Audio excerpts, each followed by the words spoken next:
زي ما انتم شايفين في سبعات اهي بعيدة عن بعضها.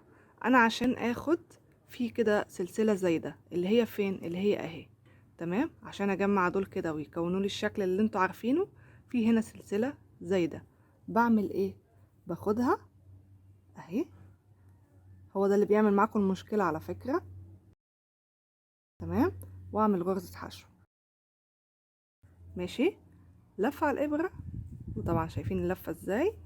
بعدين باخد كل 2 بعاد عن بعض اهو، جيت سحبت اهو، كونولي المنظر اللي احنا عارفينه، الاتنين اهو، تمام. اسحب لفة على الابرة كمان، شايفين في هنا واحدة اهي، بس مفيش اتنينات، فهي لفة على الابرة واخدتها هي وسحبت، تمام. في لفة تانية؟ لا، مفيش لفة تانية، تمام. هاخد اخر سلسلة، اسحب، لازم ارتفع سلسلة عشان برضو ما يحصلش معايا اي اخطاء، وبعدين بسحب كل 2 مع بعض.